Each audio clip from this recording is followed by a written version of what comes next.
اعوذ باللہ من الشیطان الرجیم بسم اللہ الرحمن الرحیم۔ معزز خواتین و حضرات، عزیز طلبہ و طالبات، ڈیلی قرآن کلاس میں آپ سب کو خوش آمدید۔ امید ہے آپ سب خیر و عافیت کے ساتھ ہوں گے۔ آج ہم پڑھیں گے سورۃ النساء، پارہ نمبر 5، آیت نمبر 117۔ لفظی ترجمہ سماعت کیجئے گا۔ ان یدعون، نہیں عبادت کرتے، من دونہ، اللہ کے سوا، الا اناثا، مگر دیویوں کی،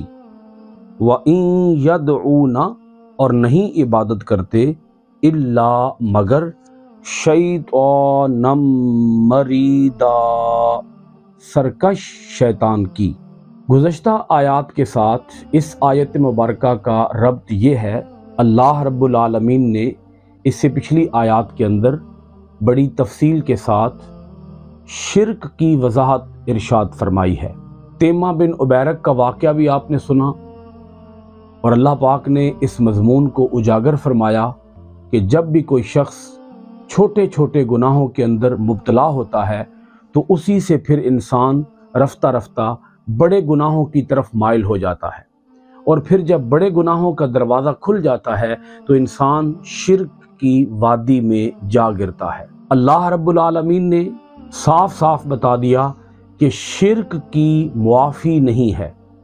شرک سے نچلے درجے کے، شرک سے کم درجے کے جتنے بھی گناہ ہیں، اللہ تعالیٰ چاہے گا تو معاف فرما دے گا۔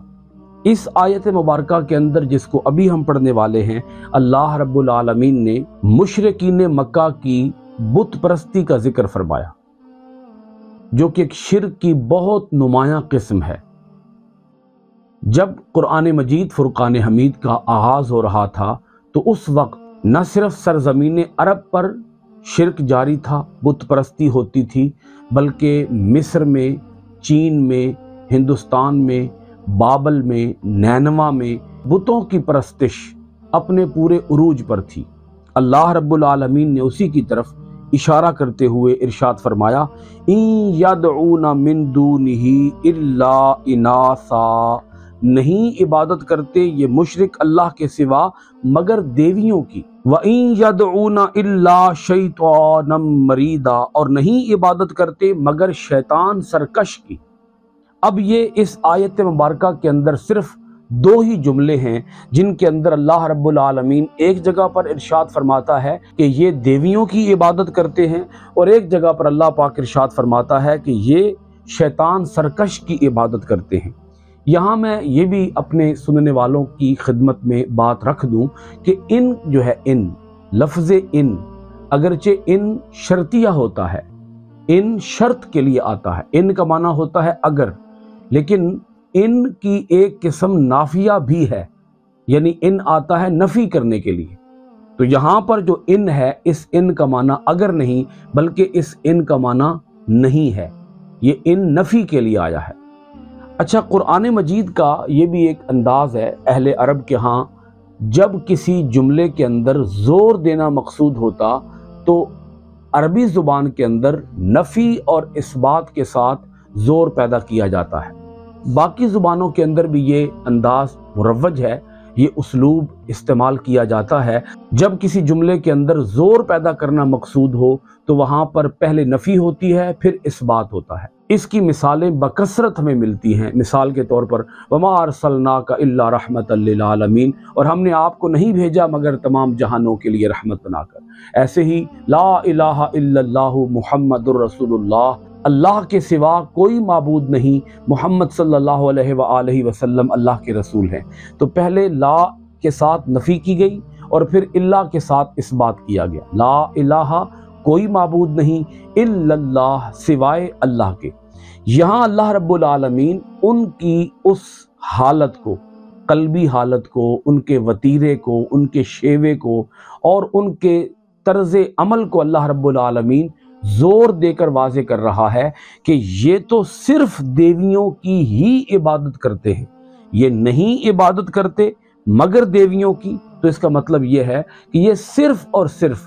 دیویوں کی ہی عبادت کرتے ہیں۔ آگے دوسرے جملے کے اندر پھر اسی زور کو پیدا کیا گیا کہ یہ نہیں عبادت کرتے مگر شیطان سرکش کی۔ اب دونوں باتیں بظاہر ایک دوسرے کے اپوزٹ معلوم ہو رہی ہے، دونوں باتیں ایک دوسرے کے خلاف ہیں، ان دونوں باتوں کے اندر بظاہر تضاد ہے۔ آیت کے ایک ٹکڑے کے اندر کہا کہ یہ نہیں عبادت کرتے مگر دیویوں کی، پھر کہا یہ نہیں عبادت کرتے مگر شیطان کی۔ تو دیویوں کی عبادت ایک الگ چیز ہے، شیطان کی عبادت ایک الگ چیز ہے، بظاہر ایسا معلوم ہوتا ہے۔ تو اگر ہم تھوڑا سا بھی غور فرمائیں آیت کے اندر، اللہ رب العالمین یہ بات بتا رہا ہے کہ بتوں کی عبادت در حقیقت شیطان کی ہی عبادت ہے، کیونکہ بتوں کی عبادت کی طرف کون جائے گا؟ بتوں کی پرستش کون کرے گا؟ بتوں کی پرستش وہ کرے گا جو شیطان کی پرستش کرے گا،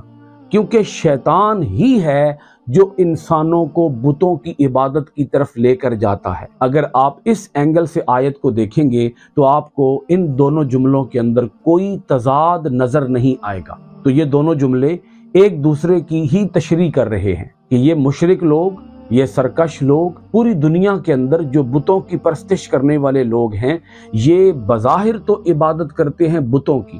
مگر حقیقت میں عبادت کرتے ہیں شیطان سرکش کی، کیونکہ شیطان سرکش ہی انہیں بت پرستی کی طرف لے کر جاتا ہے۔ یہ تو آپ سب کو معلوم ہے، دنیا کے اندر کسی بھی مقام پر شیطان کو تو معبود نہیں مانا جاتا،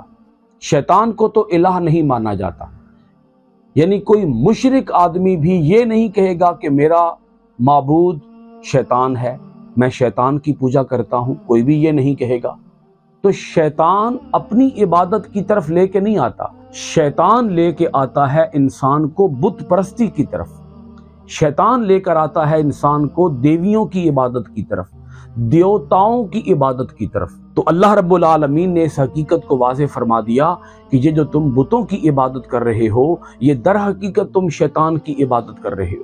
در حقیقت تم شیطان کی پوجا کر رہے ہو، در حقیقت تم شیطان کی پرستش کر رہے ہو۔ سو شیطان کی پرستش سے باز آ جاؤ، اس شرک سے باہر نکل آؤ، اور خدائے واحد، خدائے بزرگ و برتر اللہ رب العالمین کی عبادت بجا لاؤ، اس کی بندگی بجا لاؤ۔ ماتھا ٹیکنا ہے تو اس رب ذوالجلال کے آگے ماتھا ٹیکو۔ اب یہاں ایک بات اور سمجھیے گا، لفظ اناسن کے اندر اللہ رب العالمین نے ان مشرکوں کی حماقت کو بیان کیا ہے، بے وقوفی کی انتہا کو بیان کیا ہے کہ وہ کتنے احمق ہیں، بے وقوف ہیں، نادان ہیں، پرلے درجے کے احمق اور بے وقوف ترین انسان ہیں کہ وہ دیویوں کی عبادت کرتے ہیں۔ عرب کے ہاں عورت کی کوئی عزت نہ تھی، تو انہوں نے اپنی دیویوں کے نام عورتوں کے ناموں پر رکھے ہوئے تھے، لات، منات، عزا، حبل، یہ ان کے ہاں عورتوں کے نام تھے، یعنی عورت کے ناموں پر ہی انہوں نے خداؤں کے نام رکھے ہوئے تھے۔ یعنی جس صنف کی ان کے ہاں عزت ہی کوئی نہیں ہے، جس صنف کی ان کے ہاں کوئی ویلیو نہیں، کوئی وقت نہیں، کوئی حیثیت نہیں، اسی صنف کے ناموں کے اوپر انہوں نے اپنے خداؤں کے نام رکھے ہوئے ہیں۔ یہ اللہ رب العالمین ان کی بے وقوفی کی انتہا کو بیان کر رہا ہے کہ وہ کتنے پرلے درجے کے بے وقوف اور نادان انسان ہیں۔ اب تھوڑا سا آپ اس پہلو کو بھی سمجھ لیں کہ مشرکین مکہ نے دیویوں کے نام عورتوں کے ناموں پر کیوں رکھے ہوئے تھے۔ اس کی وجہ یہ تھی، مشرکین مکہ فرشتوں کو اللہ تعالیٰ کی بیٹیاں قرار دیتے تھے کہ فرشتے اللہ تعالیٰ کی بیٹیاں ہیں، اور ہم ان فرشتوں کی دیویوں کی عبادت کرتے ہیں، یعنی بتوں کی عبادت کر کے وہ تصور یہ بناتے کہ ہم اس دیوی کی عبادت کر کے ہم در حقیقت ایک فرشتے کی عبادت کر رہے ہیں، ہم اللہ تعالیٰ کی بیٹی کی عبادت کر رہے ہیں، اور اللہ تعالیٰ کی جو بیٹی ہے وہ کل قیامت کے دن ہمیں اللہ تعالیٰ کے عذاب سے بخشوا لے گی۔ وہ عقیدہ یہ رکھتے تھے اول تو قیامت آنی کوئی نہیں، اور اگر قیامت آ بھی گئی اور ہمیں عذاب ہو بھی گیا تو یہ جو ہم دیوی کی عبادت کرتے ہیں، اس دیوی کی عبادت ہمیں اللہ تعالیٰ سے بخشوا لے گی، کیونکہ یہ جو دیوی ہے یہ فرشتے کی دیوی ہے، اور فرشتہ جو ہے وہ اللہ تعالیٰ کی بیٹی ہے۔ ان کے ہاں عقیدہ اور نظریہ یہ۔ اللہ رب العالمین نے اناسن کا جو لفظ ہے وہ اس لیے بھی استعمال فرمایا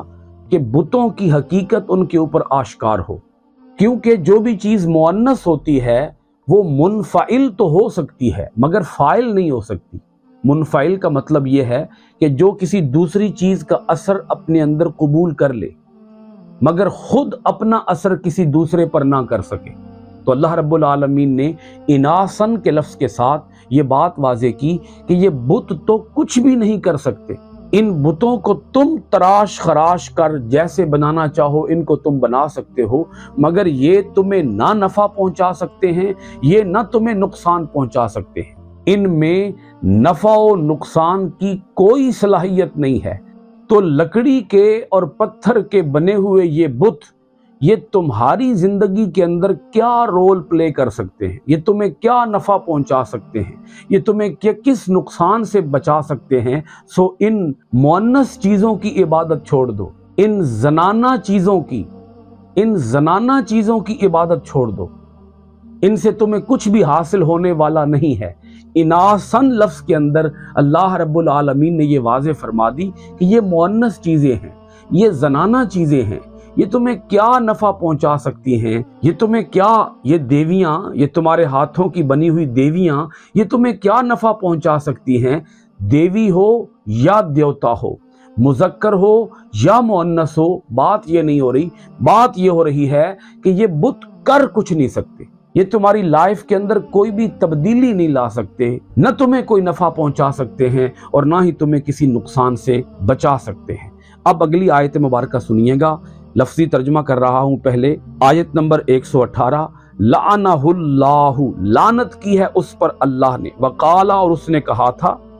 لأتخذن، کہ میں ضرور لوں گا، من سے، عبادی کا، تیرے بندوں، نصیباً، حصہ، مفروضاً، مقرر۔ اللہ پاک ارشاد فرماتا ہے کہ یہ جو سرکش شیطان کی تم پوجا کر رہے ہو، اس شیطان پر تو اللہ نے لعنت فرمائی ہے، تم اس کی پوجا کرتے ہو، یہ تو ملعون ہے، اللہ کے ہاں یہ ملعون ہے۔ اور اللہ پاک نے اپنے بندوں کو بات سمجھائی اور سمجھاتے ہوئے ارشاد فرمایا کہ اس نے تو کہا تھا، جب اس نے حضرت آدم علیہ السلام کو سجدہ کرنے سے انکار کیا اور اللہ رب العالمین نے اسے اپنی بارگاہ سے دھتکار دیا، راندہ درگاہ بنا دیا، تو اس وقت اس نے کہا تھا میں ضرور لوں گا تیرے بندوں سے اپنا مقرر حصہ۔ اب اس مقرر حصے کو آپ سمجھیے گا، یہاں مقررہ حصے سے مراد کیا ہے؟ مقررہ حصوں سے یہاں مراد یہ ہوگا، انسان کے پاس زندگی ہے، انسان کے پاس وقت ہے، انسان کے پاس ایک اپنی لائف ہے، انسان کا کام تو یہ ہے کہ وہ اپنے اوقات کا اکثر حصہ اللہ رب العالمین کی عبادت کے اندر صرف کرے، اللہ تعالیٰ کی اطاعت میں، اللہ تعالیٰ کی حکم کی تعمیل کے اندر اپنا وقت بسر کرے۔ اس شیطان نے یہ کہا تھا کہ میں تیرے بندوں کی دلچسپیاں اس انداز میں طے کروں گا، ترجیحات کو اس انداز میں سیٹ کروں گا کہ وہ اپنے اوقات کا اکثر حصہ میری عبادت کے اندر صرف کریں گے، میں انہیں تیری عبادت سے دور کر دوں گا، وہ اپنے اوقات کا اکثر حصہ تیری عبادت کے اندر صرف نہیں کریں گے بلکہ اپنے اوقات کا اکثر حصہ میری اطاعت میں، میری عبادت کے اندر صرف کریں گے۔ ایک تو اس کا معنی یہ ہے کہ میں تیرے بندوں سے تیرا دیا ہوا وقت لے لوں گا اور تیرے بندوں سے تیرا دیا ہوا وقت لے کر انہیں اپنی عبادت میں، انہیں اپنی پرستش میں، انہیں اپنی پوجا کے اندر لگا دوں گا۔ ایک تو اس کا مطلب یہ بنتا ہے۔ دوسرا اس کا مطلب یہ بنتا ہے اس نصیباً مفروضاً کا کہ وہ اپنی قوتیں، وہ اپنی صلاحیتیں، وہ اپنی توانائیاں، وہ اپنی طاقتیں تیرے احکام کی تعمیل میں خرچ نہیں کریں گے بلکہ وہ اپنی قوتیں، طاقتیں، توانائیاں وہ میری عبادت کے اندر خرچ کریں گے۔ آج اگر آپ اپنے گھروں کا جائزہ لیں، ایک باپ اپنے بیٹے کا کبھی بھی نقصان پسند نہیں کرتا، لیکن آپ دیکھ لیں کہ شیطان اپنی اس بات کو کس حد تک پورا کر رہا ہے کہ والدین نے خود اپنی اولادوں کو تباہی کی طرف لگا دیا ہے، اللہ تعالیٰ کے احکام کی خلاف ورزی کے اندر لگا دیا ہے۔ ایک باپ اپنی آنکھوں سے اپنی اولاد کو بگڑتے ہوئے دیکھتا ہے مگر ان کی اصلاح کی کوئی فکر نہیں کرتا، اور اسے وہ نام دیتا ہے ماڈرن ازم کا۔ اسے وہ نام دیتا ہے جدت کا۔ وہ کہتا ہے چونکہ جدید دور ہے، جدید دور کے اپنے تقاضے ہیں، سو والدین خود اپنی اولادوں کو بگڑنے کے تمام تر مواقع فراہم کرتے ہیں، فحاشی کے، عریانی کے، شیطانی کاموں کے، کہ شیطان اپنی اس بات کو پورا کر رہا ہے کہ لوگ انہی اعمال کے اندر مصروف کار رہیں گے جو اعمال شیطانی اعمال ہیں۔ اس کے اوپر اگر انہیں پیسہ بھی صرف کرنا پڑے تو وہ اس سے بھی پیچھے نہیں ہٹیں گے، وقت بھی خرچ کرنا پڑے وہ اس سے بھی پیچھے نہیں ہٹیں گے۔ اس وقت دنیا کے اندر فحاشی، عریانی، گناہوں کا سیلاب آ چکا ہے، مگر اس کے باوجود کوئی اکا دکا خال خال لوگ ہیں جنہیں یہ فکر ہے کہ وہ اپنی اولادوں کو اس انداز میں ٹرین کریں، اپنی اولادوں کی اس انداز میں تربیت کریں، اپنی اولادوں کی زندگی کو اس انداز میں سنواریں کہ وہ اولادیں جہنم میں جانے کی بجائے وہ اولادیں جنت کا مستحق بن سکیں۔ آج کی کلاس کو سورۃ النساء کی آیت نمبر 118 پہ ختم کرتے ہیں۔ انشاءاللہ العزیز آئندہ ڈیلی قرآن کلاس میں حاضر ہوں گے سورۃ النساء کی آیت نمبر 119 کے ساتھ۔ اللہ رب العالمین ہم سب کو اپنی آیتوں میں غور و خوض کرنے، اپنی آیتوں پر عمل پیرا ہونے، اپنی آیتوں کا پیغام پوری دنیا کے اندر پھیلانے کی توفیقات خیر عطا فرمائے۔ آپ سب حضرات کا بہت شکریہ۔ السلام علیکم ورحمۃ اللہ وبرکاتہ۔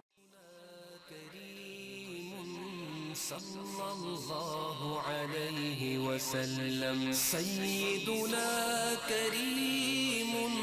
صلى الله عليه وسلم، سيدنا كريم صلى الله عليه وسلم، سيدنا